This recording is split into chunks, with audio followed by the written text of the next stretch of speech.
آصف زدہ گھر۔ کچھ سال پہلے کی بات ہے۔ سندھ کے ایک دور دراز گاؤں میں ایک نوجوان لڑکا جس کا نام علی تھا رہتا تھا۔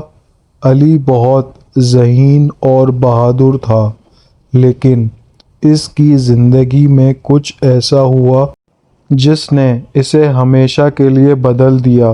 یہ کہانی اس دن کی ہے جب علی اپنے دوستوں کے ساتھ گاؤں کے قریب واقع ایک پرانے ویران مکان میں جانے کا فیصلہ کیا۔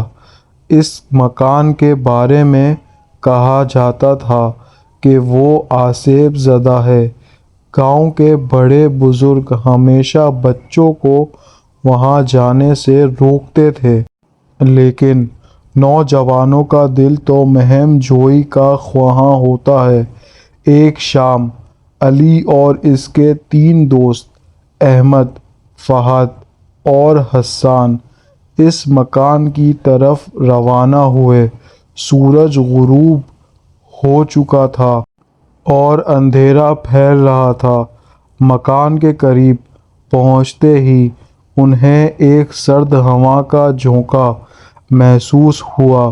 جوان کے جسم میں خوف کی لہر دوڑا گیا۔ مکان کے اندر داخل ہوتے ہی انہیں چاروں طرف مکڑی کے جالے اور بوسیدہ لکڑیاں نظر آئیں۔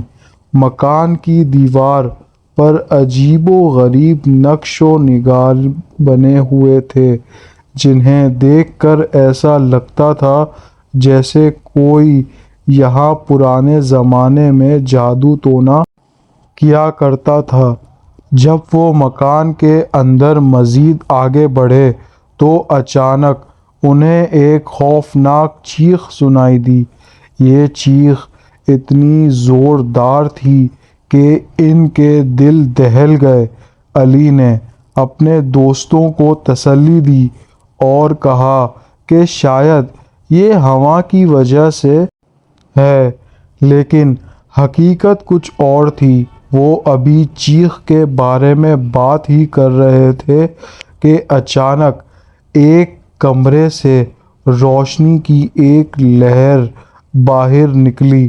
اس روشنی کے پیچھے ایک سائے کا منظر تھا جو دھیرے دھیرے ان کی طرف بڑھ رہا تھا۔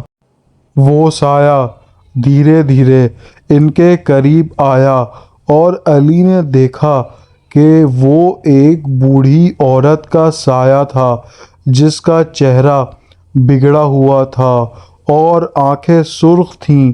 وہ عورت کچھ بڑبڑا رہی تھی جو علی اور اس کے دوستوں کی سمجھ سے بالاتر تھا۔ علی نے ہمت کر کے پوچھا، تم کون ہو اور ہم سے کیا چاہتی ہو؟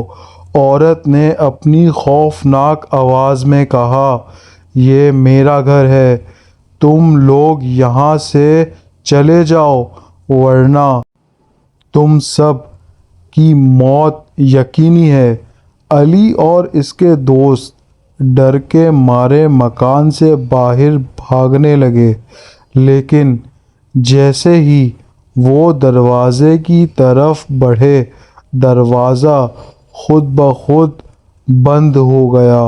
مکان کی دیواروں سے عجیب و غریب آوازیں آنے لگیں اور انہیں محسوس ہوا جیسے کوئی ان کے ارد گرد گھوم رہا ہے۔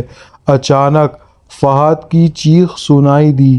علی نے پلٹ کر دیکھا تو فہد زمین پر پڑا تھا اور اس کا جسم اکڑ چکا تھا۔ احمد اور حسان بھی ڈر کے مارے کانپنے لگے۔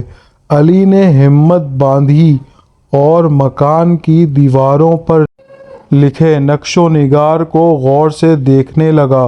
اس نے محسوس کیا کہ ان نقش و نگار میں کوئی راز چھپا ہے۔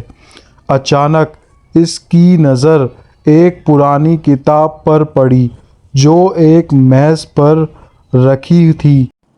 اس نے کتاب اٹھائی اور پڑھنے لگا۔ کتاب میں لکھا تھا کہ یہ مکان ایک بدروح کا ٹھکانہ ہے جسے ختم کرنے کا واحد طریقہ یہ ہے کہ اس مکان کے درمیان میں ایک مخصوص نشانی کو جلا دیا جائے۔ علی نے یہ نشانی تلاش کرنا شروع کی اور آخر کار اسے مل گئی۔ اس نے نشانی کو جلا دیا اور اچانک مکان ہلنے لگا۔ دیواروں سے چیخوں کی آوازیں تیز ہو گئیں اور وہ بوڑھی عورت کا سایہ غائب ہو گیا۔ مکان کی لرزش بند ہوتے ہی دروازہ خود بخود کھل گیا۔ علی، احمد اور حسان تیزی سے باہر نکل آئے۔ انہوں نے اپنے دوست فہد کی موت پر افسوس کیا لیکن یہ بھی جان لیا کہ انہوں نے ایک بڑی خطرناک بدروح کو ختم کیا ہے۔ اس واقعے کے بعد گاؤں کے لوگ اس مکان کے بارے میں باتیں کرنا چھوڑ گئے اور اور علی کے دوستوں کی بہادری کا نمونہ سمجھا جانے لگا، لیکن علی جانتا تھا کہ وہ خوفناک رات کبھی نہیں بھلا سکتا۔ یہ کہانی ہمیں یہ سبق دیتی ہے کہ بعض اوقات خوف کا سامنا کرنا ضروری ہوتا ہے تاکہ ہم اپنے اندر چھپے ہوئے بہادر کو پہچان سکیں۔ علی اور اس کے دوستوں نے نہ صرف ایک بدروح کو ختم کیا بلکہ اپنے خوف پر قابو پانے کا ہنر بھی سیکھا۔